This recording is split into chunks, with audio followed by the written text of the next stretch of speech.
Welcome to Mobile Armor Radio, the podcast for all things Mecha. Jumpship incoming. Once more with feeling. Here we are at Mobile Armor Radio. I'm one of your hosts, Bryan. And I'm Chopper. I'm Rob. Hopefully recording this time.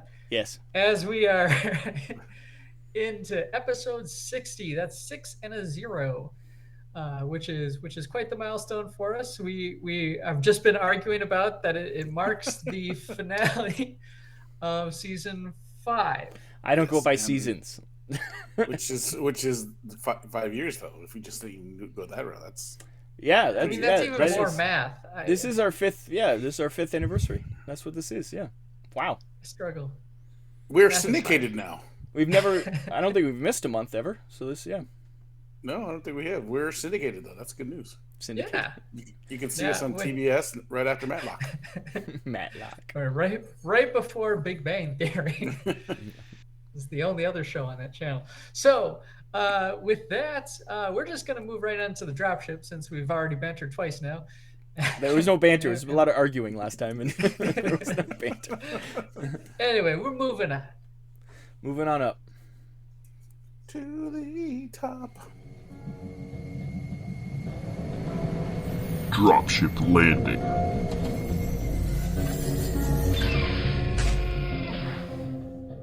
And this particular dropship is sponsored by John Bear Ross. He joined the madness at JBR. Visit patreon.com/John Bear Ross or search for John Bear Ross on Tribes at minifactory.com. 1 full-size 28mm mech per month and more.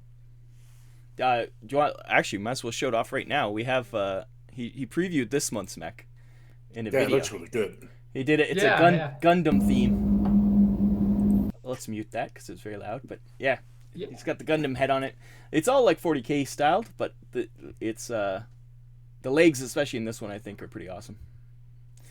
But we're seeing the turnaround with the cool shield and everything. So if you're into giant mecha inspired by other things, he does some amazing designs, and it's really cool for him to be sponsoring this dropship. Yeah, for sure. Next month's preview was a dwarf mech, so I thought it looked great for Forge Fathers. You have to scale it correctly because it's way too big, but you scale it down, it'd be perfect for. Even some of the weapons look like Forge Father weapons. Oh, nice. Awesome. So that's cool. Anyways, cool. yeah. So I'm excited about the dwarf one for sure. So why don't we have you kick off the dropship, Rob? What if this particular section of the show is where we talk about what we've been working on from a hobby standpoint, anything we're building or painting or crafting, as it were. I've been building. I'm pulling it up as we speak. More of my heavy gear blitz. Here's what I have done so far. It's a lot of little guys. I think they're turning out pretty good. They're. I should take more pictures now that we're doing this in video. You probably should. But yeah, it's the heavy gear blitz guys. Not the easiest models to get put together, but you have a lot of options for really changing the dynamicism. Dynamicism. Make them look dynamic. the classic writer approach where you just change the entire sentence They're very structure. posable. They're very posable, yeah. So they're fun, and there's lots of different options in the force lists for those guys. So yeah, they've been fun. Been doing those guys. I also did Trident miniatures. Once again, did Sentinel. My printer is messed up a bit, so he looks like he's got some battle damage, but he turned out all right. They're smaller size than the other Sentinels they did. They're future Sentinels or something. They're more I don't know. They're about half the height of the regular Sentinels, but they got big shields. But they're supposed to be like standing over 28mm mechs. I'm so used to saying mechs, but 28mm figures, or probably 35. I think that's what. I think it's 35. Protocol is. Yeah. It's some weird scale, but anyways, they're pretty cool. There's two different. They had 2 different like styles of posing. So, yeah, I like Sentinels because they're fun. So I have quite a few. I have a collection of Sentinels now. So I'm pretty proud of my Sentinel collection. Going to exterminate any mutants. That's right. Kill those muties. Yeah, but other than that, that's about it. I've been working on. Still haven't painted anything. So, painting. It's a pain. I only bought like $200 worth of speed paints, so I better actually start using them at some point. But yeah.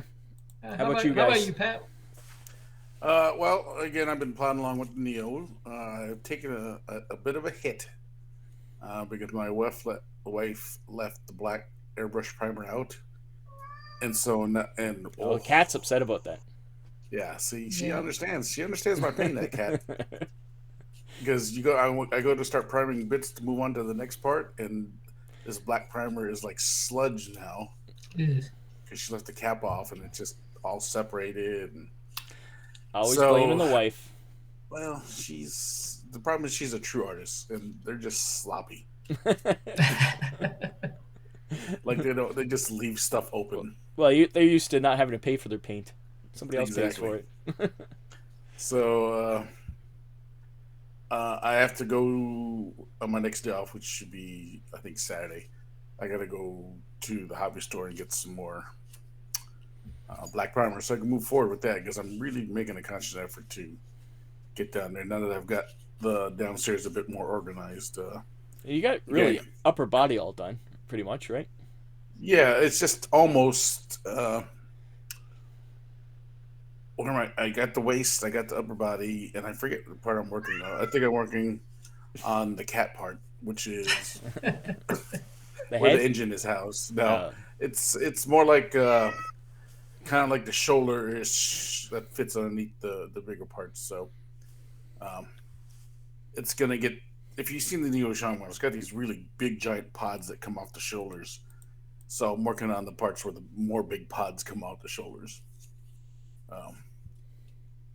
Needless to say, I'm almost done with all the big parts. So once I get all the big parts done, it'll be easier to paint because they won't be so time intensive. Yeah. The amount of area I'm spray painting. I've put together back the giant scorpion mech that John Bear Ross made for us. That you broke? I didn't break. I think I'm going to blame it on, again, I'm going to blame this one on my wife too, because she put that kettlebell of a purse on top of it. Why was it on the floor? Because I didn't want it to go flying from my seat if I should suddenly have to brake. These Wisconsin drivers are a bit crazy when I was coming back from Lake Geneva with it. Anything else more mech related? No, because it was my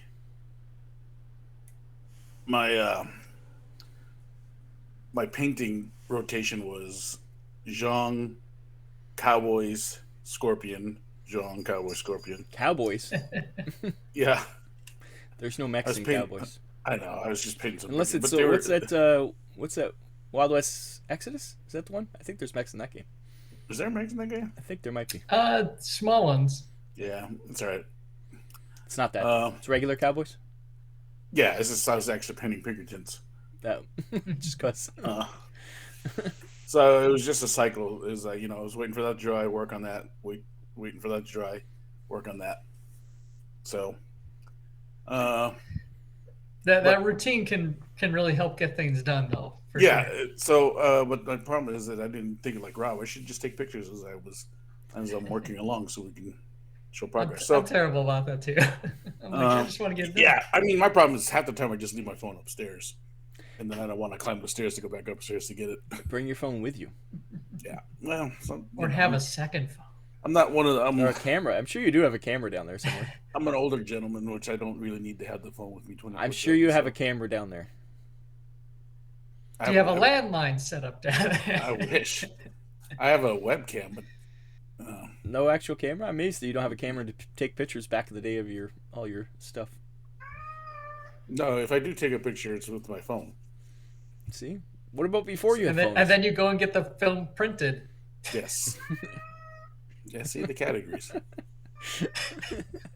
So you don't need to have your phone with you every time. Wow.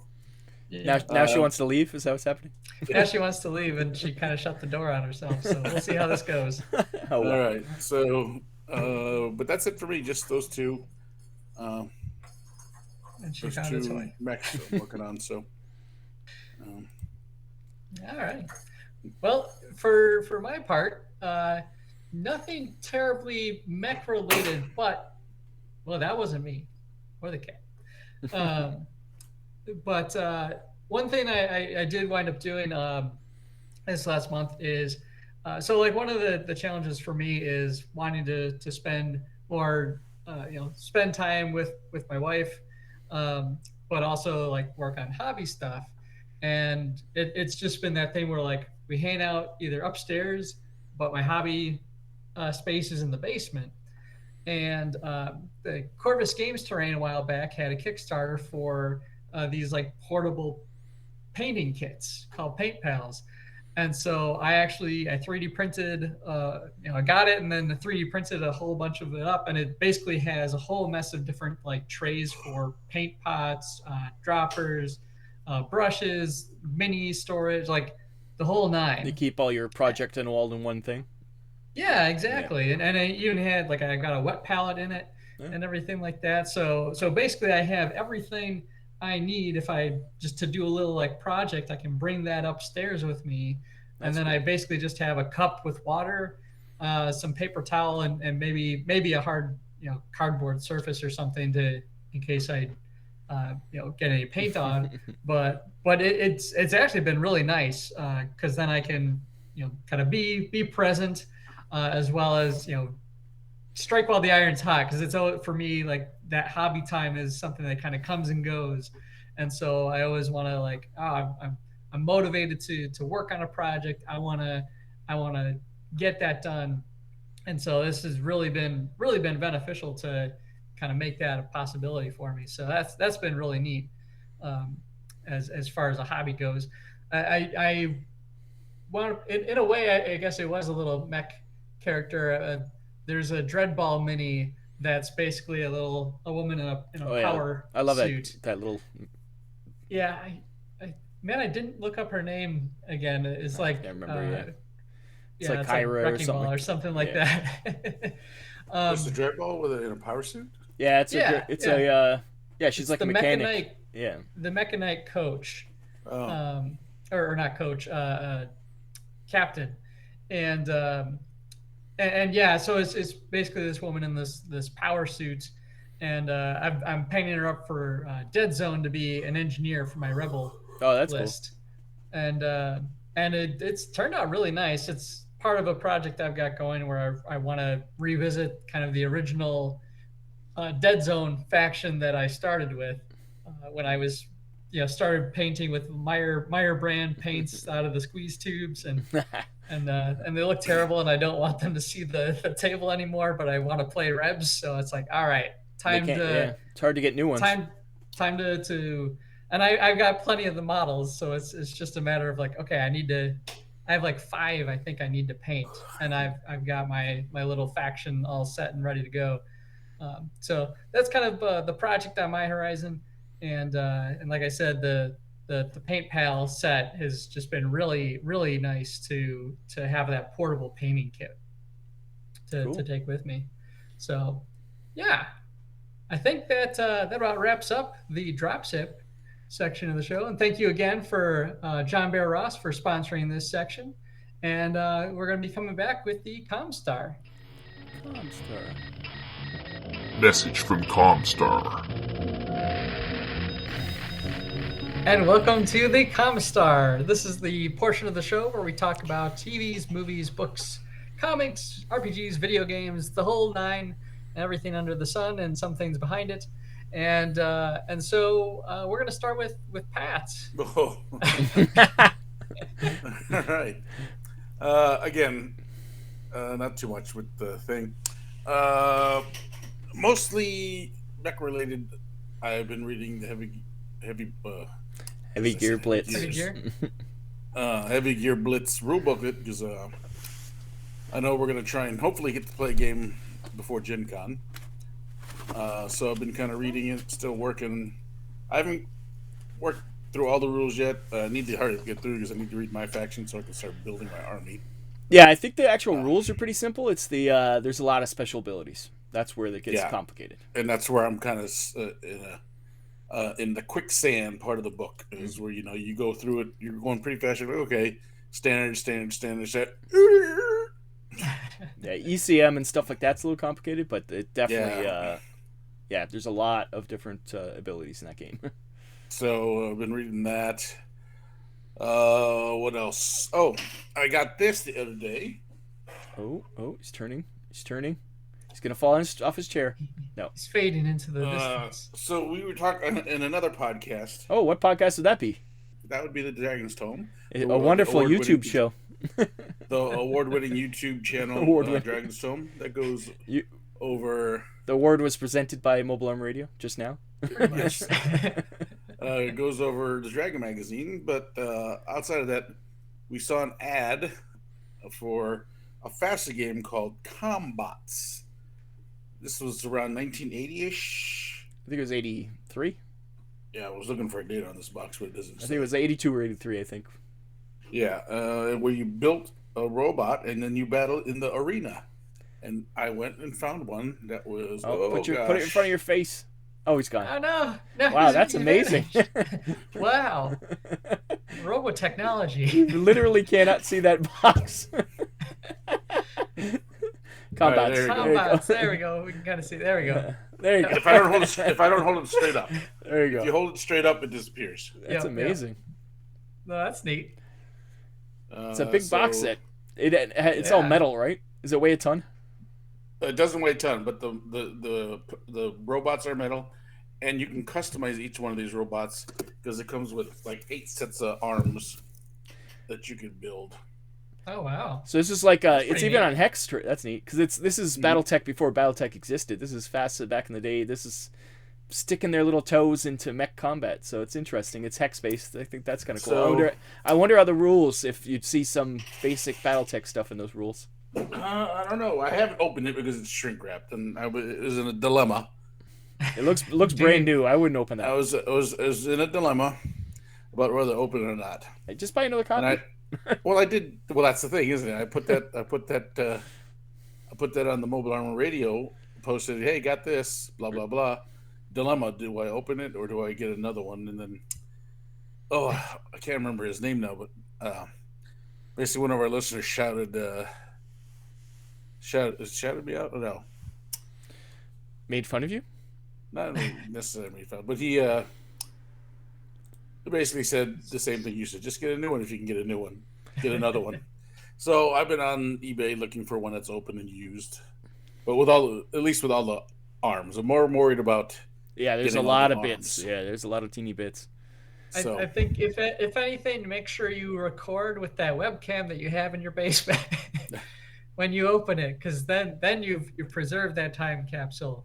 Yes. In a digital format. Our buddy Joe Blowski, aka Jack from Dragonstone, did say he did say you're a lunatic. You did it, and yes, right. Jason Frazier did say Jason Frazier. That's who it was. Jason Frazier basically called me out and said, "Well, you know what you need to do," because he asked me, he goes, "Can you get one?" And I go, "Yeah, there are some that are fairly full." He goes, "Well, then you need what to do." Yeah, I guess you're right.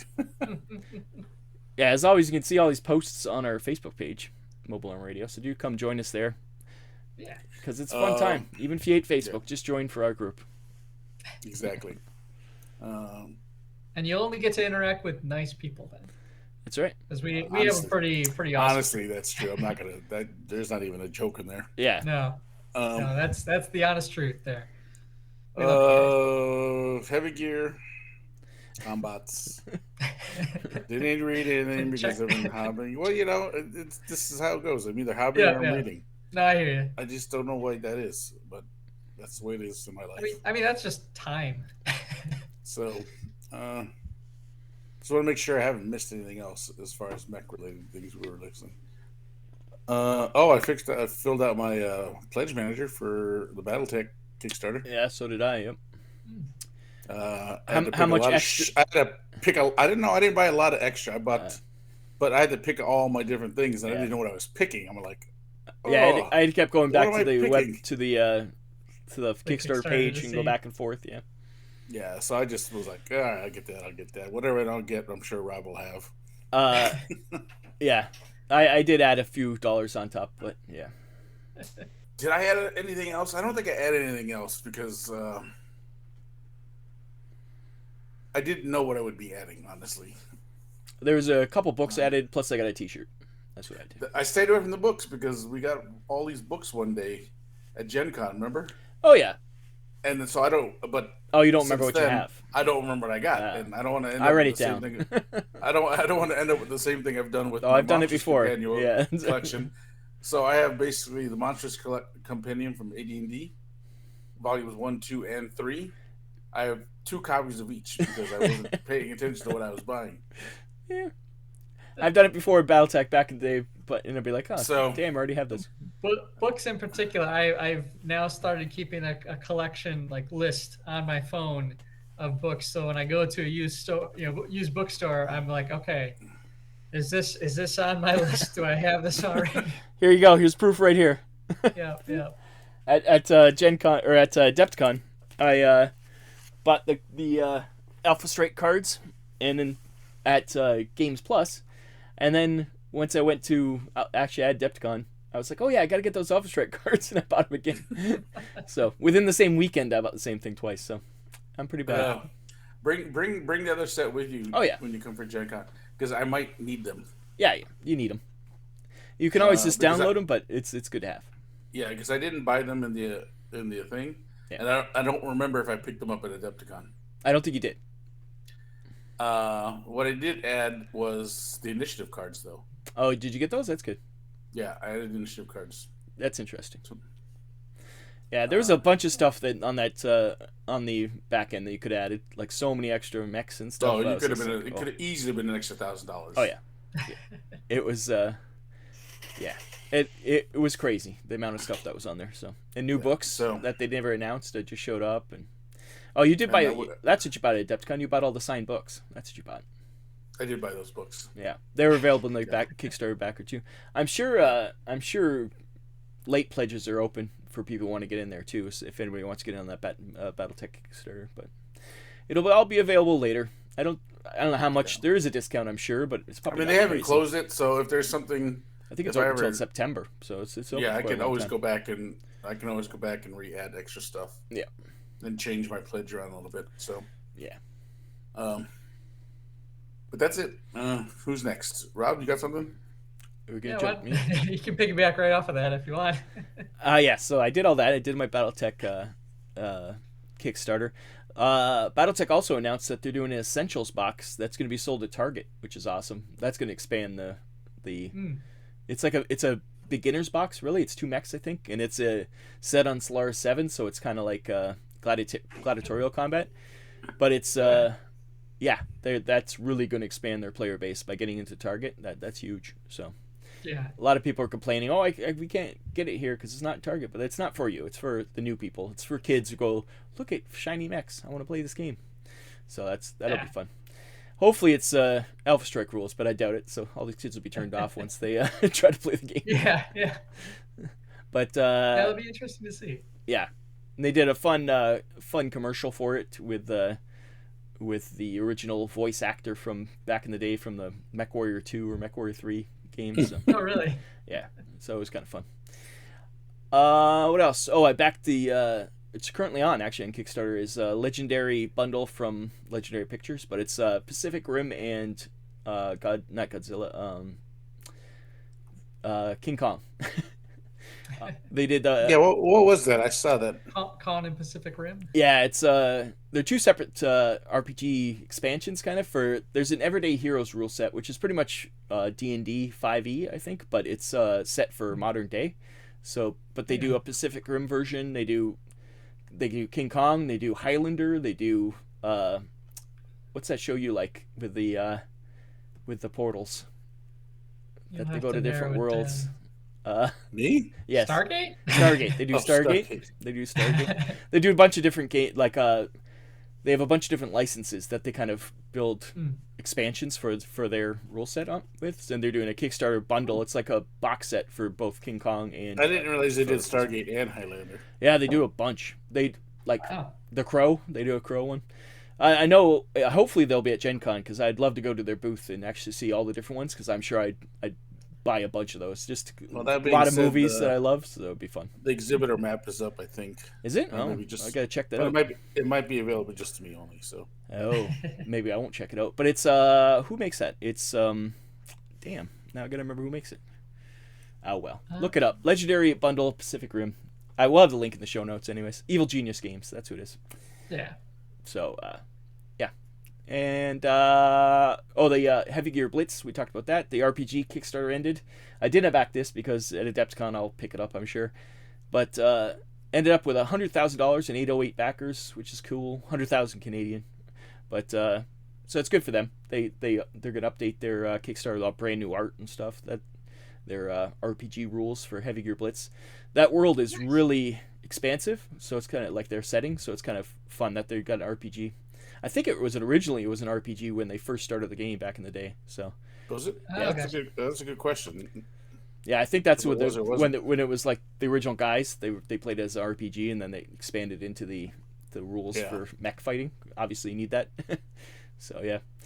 On a personal note, I finished watching all of the G1 Transformers, and I can say season 1 was great. It was really bad, not bad, but season 2 was not great.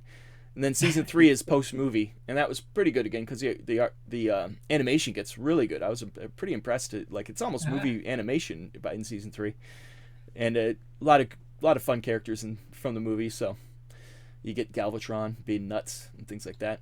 Not enough Starscream. Starscream's ghost shows up, but not enough Starscream because he was killed in the movie. I was about to say, like, not enough Starscream in season 3 after the movie. I think after the Wonder movie, why. Well, I think every G1 in the movie died. Pretty much. A lot of the ones that were discontinued as toys.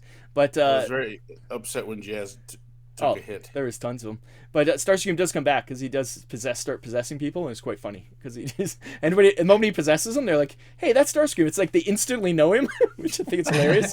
There's not even a question. It's like that voice. We know that voice. But yeah, it's pretty fun. So I finished all of G1 Transformers. I don't think I've ever seen season 3, only parts of it, because once the movie hit, I was definitely old enough to not care anymore, really. I was really into G.I. Joe at the time, so I think the Transformers kind of fell by the wayside, but I enjoyed it. It's all on YouTube for free on the Hasbro, I think it's Hasbro Pulse, something like that, Hasbro something. They got a name for their channel. Just look up Transformers and they'll have every single episode, so there you go. And I'm also watching, I'm almost done, I think I got about 5 or 6 more episodes of Armored Fleet Daruger 15, classic Voltron, vehicle Voltron. But I'm going with my theme of watching the originals because they're so much better than the American versions. So They are, though. That's not a lie. Yeah, like it's surprisingly violent. It's surprisingly thoughtful. The themes are pretty deep. It's all about like these poor surveyors just getting thrown into a war. They don't want to. They're like young kids, and they don't want to have to deal with this. I forget the name of the enemy in the outer guys. In the Japanese version, they're called Galveston, which I always thought was funny because it's Texas. Yeah. But I mean, but nothing yeah, against our Texas listeners. We love you guys. it's really fun. Other than like it's a classic, like it's from 1984 or something like that. The classic, every single episode has to show them combine in full, like doing the Voltron combining thing for the whole time. So gotta stretch that time limit. And save that budget, man. Well, it's especially long as it's 15 vehicles coming together. Yeah, but they also have to. They always have to inject one fight scene, like even if it's a flashback, because there's some times they're just discussing this war that's going to be happening and like having a lot of, behind the scenes maneuvering or like trying to have peace talks and stuff. And all of a sudden they have to be like, I remember that one time we fought this thing. They have to show the fight because it must be like, oh, we got to, the kids are watching. We got to have them fight something. So, but yeah, it's every episode we have to have 5 minutes of violence. Yeah, it's crazy. 1984 win. Yeah, Japanese people, they didn't like. Obviously, they were affected. Just called. I think it was just called Daruga sword. Actually, is Daruga sword? But yeah, they were affected by World War II. You can tell Japanese people because man, this is a lot of like post-traumatic stress. That's what this whole show is about. And yeah, there's like an episode where one of the wounded soldiers from the bad guys, they take care of him, but then he has to go back to his people and they just kill him. And and then he's like burning in his ship, and they show it, and the guy's trying to save him, and it was like, oh my god. Wow. This is for, those kids, they watch some crazy kids. stuff. A lot of swearing, like a lot of people getting called asshole and bastard, and I was like, whoa. I was like, yeah. No nudity. There's no Gundam-like nudity in this one, though, so we got that going for us. But it's a really good show. Like, I'm amazed. Like, I'm always amazed by all these old anime. I always thought the 15 or the vehicle one was better than the Lion one. Oh, I think it is for sure. I'd like to go watch the original Japanese Lion one. Maybe it's a lot better too. We get sanitized ones over here for sure. Like, obviously, Macross and Robotech are very similar. Like they're not. But you go on to to Malspeed and stuff, it really changes by then. I do want to see actually Southern Cross, because I hate Southern Cross as like the Robotech season 2 or whatever it is. I find it terrible. So I'm curious if the original series is as bad as the Robotech version, but maybe it's just because they tried to shoehorn it into Robotech and it didn't really make much sense. Maybe that's why it's bad. So hopefully the original. I would probably put money on that. Yeah, I've heard it's probably like the most different, like the one they had to really spin it the hardest. It's like Robotech the movie or whatever it was. It had nothing to do with Robotech, and watching the original version, I'm like, how they even fit this in, other than the things were kind of look like Veritechs, some of the vehicles, and some look like the Mospita bikes. So it's like, okay, but this is not connected to any way. Like it was crazy how, I don't know even how they would fit that in, but good stuff. So if anybody has any suggestions for other like stuff that was brought to the United States as a different cartoon, let me know, because I've been enjoying it. I've pretty much gone through most of them. So, and I've watched all the unseen BattleTech shows, I think, at this point. So I've caught up on my classic anime. I'm catching up at least. So fun stuff. What about you, Brian? You got anything? Well, I've continued a little bit working on the Horizon Forbidden West game, the robot dinosaur one. And they keep throwing giant dinosaurs at me, so that's always fun. Interesting new villain, and I won't spoil it because it is a kind of neat moment in the game when stuff really kind of shifts in the dynamic. But I'm enjoying that one. I will say, speaking of retro, I finally finished Xenogears. It's only taken you 40 years. I couldn't tell you what happens in the finale. Classic. It has kind of one of those Evangelion kind of just becomes metaphysical at the end. You're like, what the hell's going on? Just a lot of characters spinning around each other and bright lights flashing. Yeah, and classics. And split personality disorder, like the like full on like. Yes, this person their psyche has split into 3, and we're merging them, and then they're separate people, and then it was all part of a crashed alien ship. It's Square Enix did it, right? Or yes, yeah. I think it was. Yeah, it was. Yeah. It was SquareSoft. SquareSoft back in the day. Yeah, I'm pretty sure they were still SquareSoft at that point. Yeah, I think so. They after 7 they switched. So. I think Chrono Trigger was before 7, wasn't it? Final Fantasy 7. Yeah, I think it was. Yeah, Chrono Trigger came out before this because Luca actually is in the intro of Xenogears. Yeah, it's all as a cameo. It's crazy. It's all together. But I was just gonna say, I don't think SquareSoft has ever really landed any of their games. They all have weird endings. So this one in particular, I think I mentioned it last time. Like, you can definitely tell they ran into budget issues with the project, where suddenly, like, rather than going places and completing tasks, like, this is what happened. We're sat in a room with like a character telling us, and then we went and had this adventure, and this guy showed up, and we fought him, and it was great. You should have been there. All these people turned into mutant monsters because we released nanomachines into the atmosphere. And I'm not kidding. That is a plot line that never happened to you. Yeah. It's like they took out a whole like segment of the game. Yeah.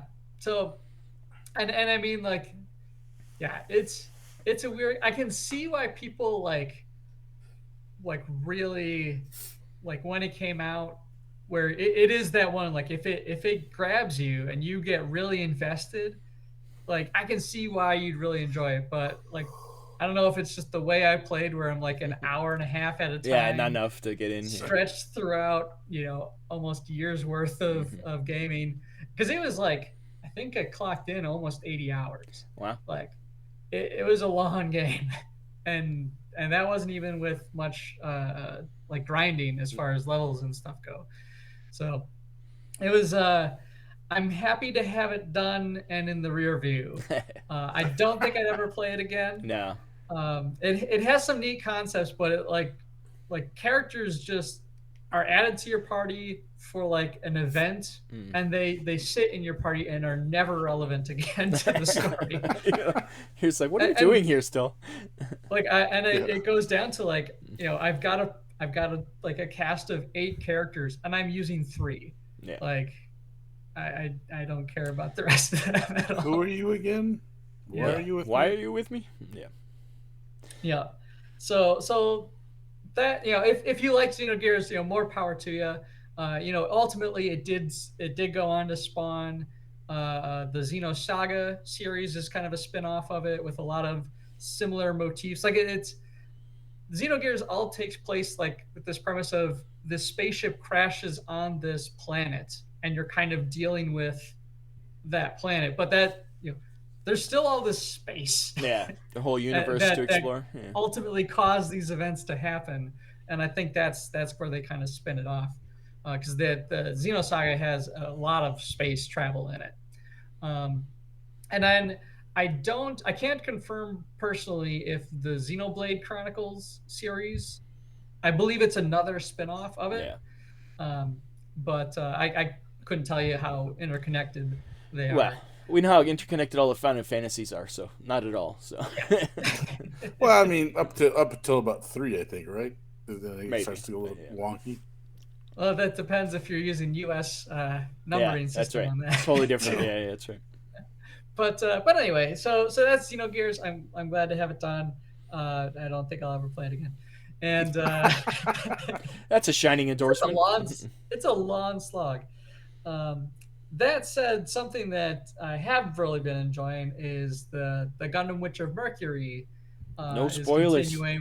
No spoilers. We just hit episode 18, and this is a show people should be watching. I am the Gundam Witch. It is really good. Yeah. I gotta catch up on it. It's got some really powerful moments, and some really some great mech fights. Where's that streaming so people know? Crunchyroll? YouTube. Crunchyroll has it. Yeah. Is the simulcast, and I believe Gundam Info on YouTube is also releasing episodes. I forget. They have been doing the dub too. There's like a simulcast dub that's been going out. Well, that's good. I think it's a little bit behind, but like just days. As opposed to it's not like a week behind or anything like that, because it's this is a show that if I miss, they air on Sunday, and if I miss it, I'm like I can't go on Twitter for the day because they'll be talking about everything that happened. That's cool. No, I've been really loving this show. The ending theme for the second season is pretty spectacular. And it's definitely an earworm worth listening to. I think it's called Red Birthmark. And so go check out Gundam Witch of Mercury. It's a great new entry into the Gundam series. No previous knowledge of Gundam is required. It's all brand new and pretty cool. Nice. So with that, I think puts a pin in ComStar, and we're going to head on over to the MechBay Hanger and talk about our main topic for the episode. MechBay Hanger. Wow, that's some deep voice. Now entering the MechBay Hanger. Welcome to the MechBay Hanger. This is where we talk about kind of a little roundtable topic for our episode, and it's different every month. So hopefully it's different every month. Sometimes we repeat. Have we repeated? I don't know. I can't remember last week, so. I don't think we last month. We're 5 seasons deep, man. We've got to set the same thing. I don't think we have. Honestly, we've been pretty good. We've been pretty good. We've done similar things, I think. Yeah, but no repeats. Or we revisit with new. That's true. Topics, like new angles on it. Yes. New angles. Yeah. But this MechBay Hanger, I thought it'd be really interesting for us to talk a little bit about kind of our favorite mechanics. You know, the folks that keep these giant. I thought you meant mechanics in games. Oh no. Oh, me too. I like random pulls of chits from a bag. I like D10s. I like exploding 8s. I'm just gonna throw that out there. There you go. It's the best dice mechanic ever. But yeah, so we're talking mechanics from anime or video games or books even.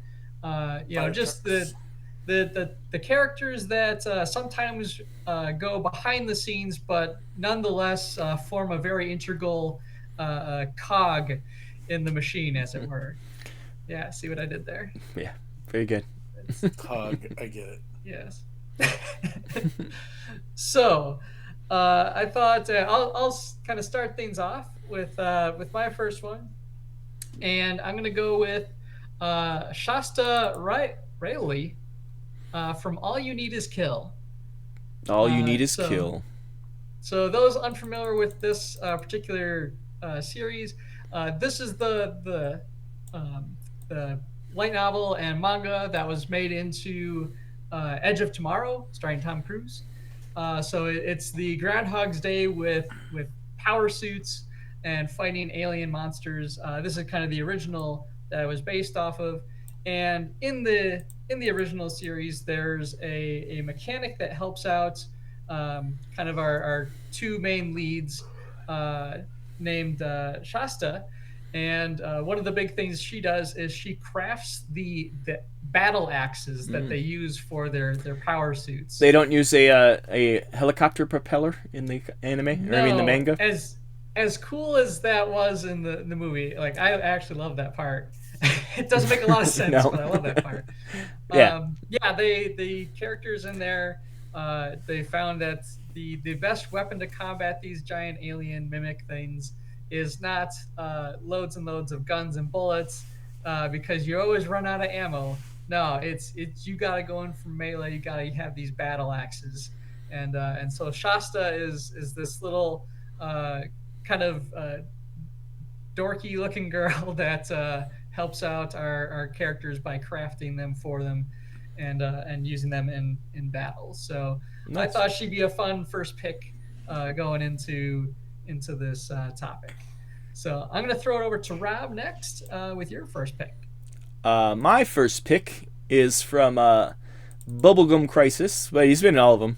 But his name is Macky Stingray. He's actually the brother of the main character who creates the Bubblegum suits.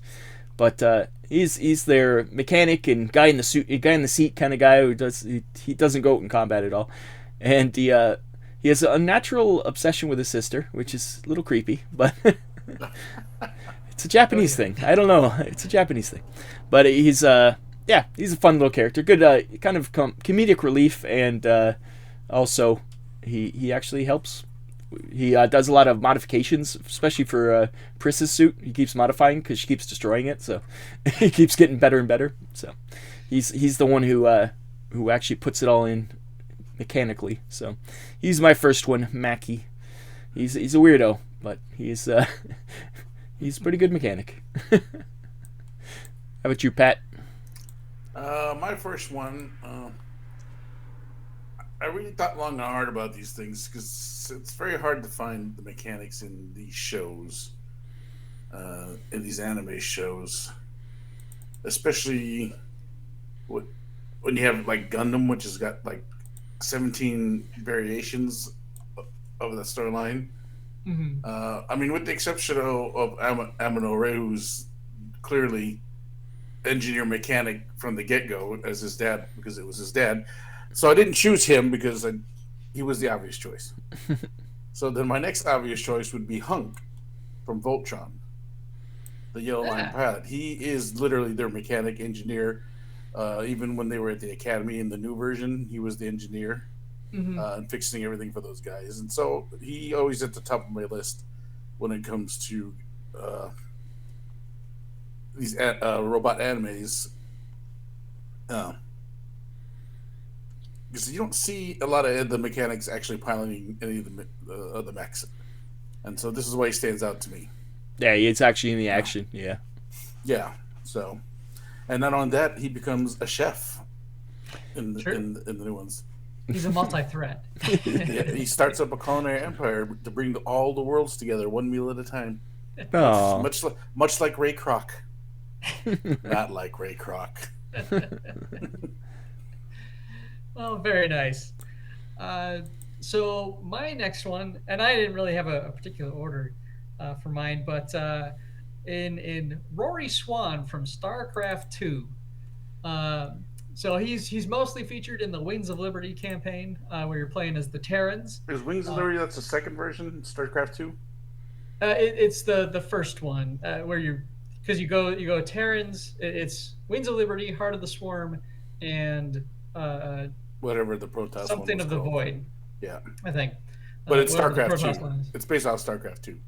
Yes, yeah. Okay. And so Rory is the mechanic on Jim Raynor's battleship, the Hyperion, and it's one thing that game did that was different from the first StarCraft was like you got to wander around your ship and interact with a lot of the characters and the cast that are kind of on your team, which really makes for some really fascinating engagements in story, and in some cases you could it could impact your game, or they could send you on quests to complete stuff.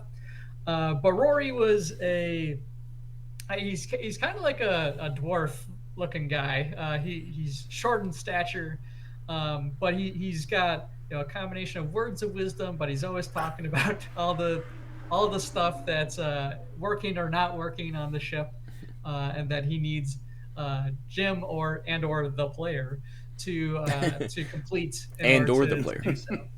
And it's just really neat because he's another character that works as a good foil for James Raynor, because we a lot of the story revolves around him, and so how other characters interact with him definitely kind of helps shape who we understand him as in that new game series. So yeah, Rory Swann, he's a fun character.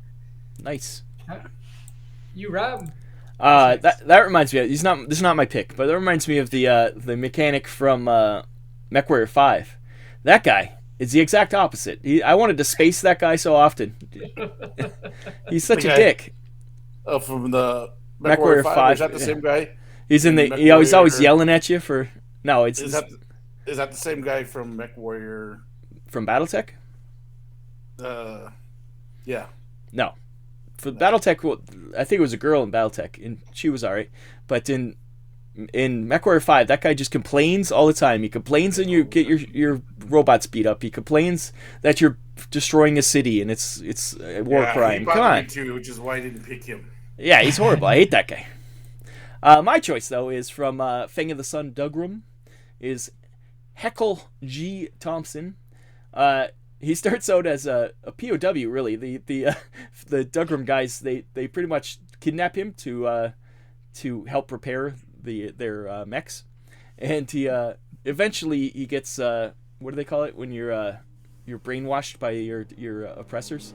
and you like them? It's it's named after somebody. Helsinki, yeah. It's not Helsinki. No, it's not Helsinki. It's, no. I was literally thinking of the line from Die Hard. Oh gosh, Helsinki, Sweden. But anyways, he joins them. I'll remember it. He joins them, and then he makes friends with Stockholm syndrome. Stockholm syndrome. Yeah. And he makes friends with the group, and then he becomes a diehard member, and he's quite funny, a lot of humor, because he just keeps getting beat up all the time. At the beginning, it's like, oh my god, this guy is being abused. Like, they really threaten to kill him, pretty much, if he doesn't help them. But then he joins them eventually. But yeah. Well, Heckel. sleep well, Wesley. Probably kill you in the morning. Exactly. Yeah. Yeah, it's pretty fun.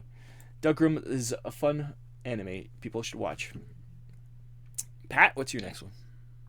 My next one, I was again looking to break the mold of said mech relations, and I went with something from my past who stands out a lot when I hear mechanic. This guy pops up into my brain a lot too, and that's Sparky from Speed Racer.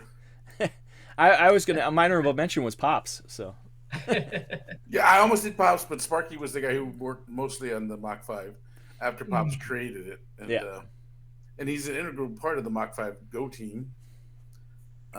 He's always fixing it, always doing things. He's even snooping around other people's cars to make more improvements on the Mach 5, but he's stealing other people's ideas. Yeah. So Sparky. Yeah, I dig it. I dig Sparky, the cartoon guy, not Sparky, the live action mech. I've never seen the live action one, but I can imagine it's not horrible. good. It's not good. The movie had so much potential. Your mileage may vary. It had a lot of good actors in it. Bryan likes Days of Thunder, so he probably loved Speed Racer. Well, the problem is that they bubblegummed it a little too much, in my opinion. The races were just law of physics defying. Yeah, there was the car foo. Yeah, it looked more like a Hot Wheels race than an actual race. I mean, if they just toned it down. I mean, the bottom of the cars were like flat, like a Hot Wheels car. Yeah. If they had just toned it down a little bit and maybe just made it a little hair bit more realistic, the movie would have been so much better. It's really slapstick. It's really loud and in your face. I guess if you go in knowing color-wise, it's horrible. It's very bright colors. It's seizure-inducing is what it is. Yeah. Yeah. But again, they had I think enough star power to make it a really good. Did they ever it's a weird thing where they captured the cartoon really well. It's just, should you have done that for a live action? Well, but the races were over the top over the cartoon. Even cartoon was always like on road races. The cartoon were at least they were like rally races. More like rally races instead of these crazy arenas and stuff. Yeah, like you said, Carfu is a good way to put it. That's what they called it, actually. Is that what they called it? Jesus. Yeah. Well, it was the Wachowskis. Yeah, they kind of invented something foo right from the. So. Yeah, well, it didn't turn out good. Like I said, your mileage will definitely vary on that that movie. Now we got to watch it. Yeah. All right. So. Well, for my last one for this month, I know I've talked a lot about one of my favorite anime series, Outlaw Star, and Outlaw Star, the ship would be nothing without the essentially like co-pilot and mechanic Jim Hawkins working alongside his buddy Gene Starwind. The pair of them, they're thick as thieves. They're it's practically brothers, and Jim is a boy genius, named after Jim Hawkins and Stephen Hawkins, actually. So he's a combo of the character from Treasure Island and a genius, so a real life genius. So he's constantly trying to figure out ways to keep everything above, not above board, but floating. I'll say that. Keep everything running. Yeah. Yeah, keep everything running, and they constantly butt heads over those kinds of topics. But he definitely does form a really strong heart of the team, and he even has some really powerful and emotional moments throughout the show, and he's a really great character, and he's one of the things that really makes Outlaw Star what it is. So yeah, how about you, Rob? What's your last one? My last one is from a little-known show called Patlabor. It's of course that one, but I know how much you love Patlabor. Yeah, he's Chief Seitaro SAKAKI, Anyways, he's like a looming presence the whole time. They're so scared of him. Like, it's so funny. He's an old guy with glasses. Yeah, and everybody respects him, and all the mechanics just work under him, and they work for him like that. He's like their man, but he just gets so pissed off when every time the police bring back the Patlabor is always destroyed. So he's always got to have to fix him back up. And he's just so stoic, but you could tell he's just annoyed. He's annoyed with everybody. He's annoyed with the young mechanics screwing around all the time. He's annoyed with the pilots. He's a fun character. He never makes a joke, but he's funny to watch. So that's why I liked him. It's I do suggest watch the original OVA. Like, the movies are super serious and make nothing like the OVA, but the OVA is hilarious. So watch that original OVA is my suggestion to everyone. Pat, what's your last one? My last one goes near and dear to my heart, which would be Chief Tokugawa from Space Battleship Yamato. Good choice. He's the man who is entrusted with knowing how the reactor works. This crazy alien thing that we found. It's like, hey, you're the guy that knows how to work it, right? Yep, he's the guy who knows. He's the guy who works the wave motion engine, and without the wave motion engine, there is no wave motion gun. True. Or wave motion anything. It's true.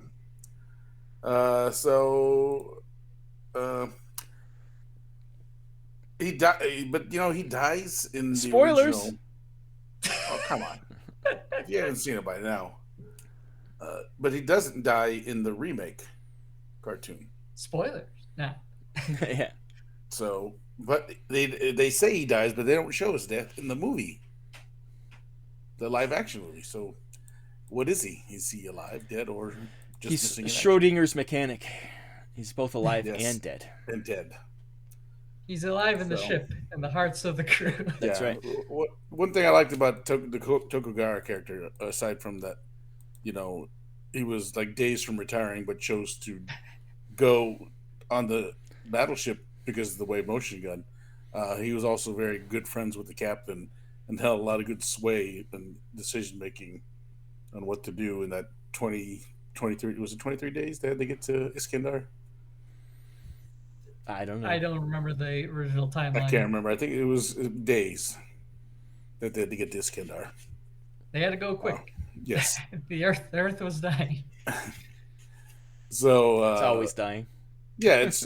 I just like that character showed his dedication to, because all he does is talk about how he wanted to just retire and be with his granddaughter, and then here you got to save the world. Save the world?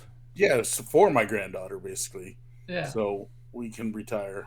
I was one day away from retirement. Yeah. I think it was actually literally it's 2 days actually.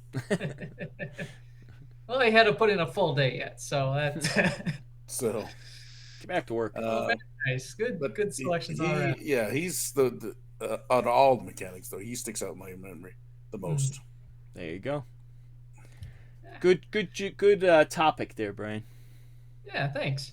And if you, the audience, know of any mechanics that we haven't covered, someone that really kind of, maybe behind the scenes, but holds it all together for our heroes to win the day, feel free to leave comments in our social medias below, and we'd love to hear any that you have or recommendations for shows that have really cool mechanics. Yeah, I mean, there's a ton. I mean, in the Gundam series alone. Oh yeah. Yeah, Gundam's got a lot. I know my honorable mention was going to be Howard from Gundam Wing, just because he's like he was actually the first guy that popped into my head when I picked the topic, because he's just this dude with a Hawaiian shirt on that Duo befriends when he first gets to Earth, and he owns like a big ship that the Gundams sit on, and then eventually he has a spaceship of all his own that he piles around and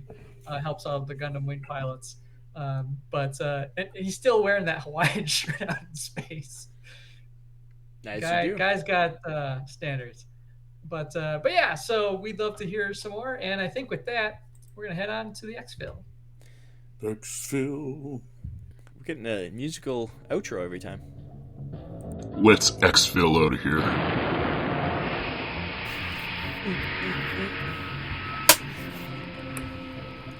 No more dancing. No more dancing, because this is the ExFil. We got to get out of here. And but feel free to give us a like and a subscribe now that we're on YouTube. And hope you guys like the new format of the show. It's something that we will continue to improve on and take in the feedback. And we'd love to hear from you on that front. And yes. Make sure to visit our sponsor, John Bay Ross. Yep. Yes. And his website. Check out some of his mechs. Definitely like, share, subscribe, as they always say. Join us on Facebook. That's where the magic happens. We do have Discord. It's got some stuff on there, but mostly it's Facebook is where all the fun is. Yeah, Facebook is where it is. Twitter. There's always discussions on Twitter going on. That's always fun too. I don't get on the Twitter. Just stay off of it on Sunday. On Mondays after. Avoid the Gundam Witch episodes, but that's because people are talking, and it's a great show, and you don't want it to have spoiled for you. So. And there was something else. Oh, I want to wish Coach and Andrew at Family Gamers 777 for 10 years. They just posted a hilarious video. Andrew was what? He must have been around 11 or something when they started, and it's just them through the ages saying the exact same thing over and over again, and it's hilarious. And you just watch him, but then there's watching him grow, and then Coach doesn't change. You can definitely see him when we meet him at Adepticon. Yeah. All of a sudden, his voice gets deeper, and we're a corrupting influence on the boy. It's funny. But so check out Family Gamers. Congratulations to Family of Gamers. Those are some great guys over there. And I always check out Deads on the Podcast. They have a lot of Warzone Eternal right now happening. There's no mechs in Warzone Eternal yet, but there is mechs in Mutant Chronicles. And there's no Dead Zone in Warzone Eternal. There's no Dead Zone in Warzone Eternal. That's why they're kind of in their own half episodes away from the main show. But actually, kind of speaking of, Dead Zone the Podcast is also coming up on a 10-year anniversary mark in June. Oof. Never happened. So we're going to be doing something special for that, and come out and check out that episode, and maybe get some free giveaway stuff. Nice. Yeah. I want free giveaway stuff. Well, and then since we're making mentions, come back next month when you can join Mole Arm Radio in their 6th season starting next month. That's right. Yeah, 6th season. Brand new season. Same old content. All right. Well, have a great night, everybody, and thank you for listening. Bye-bye. See you later. Or watching, as it were. Yeah. You gotta listen to watch. Click, subscribe, click the bell. Thumbs up. Who clicks the bell? I never clicked the bell. I just clicked everything on that track right there. Bell, subscribe, thumbs up. Are we done? This has been Mobile Armor Radio. Join our Facebook group by searching for Mobile Armor Radio. Find us on Twitter @MArmorRadio. Join us on the 1st of every month for more mecha discussion.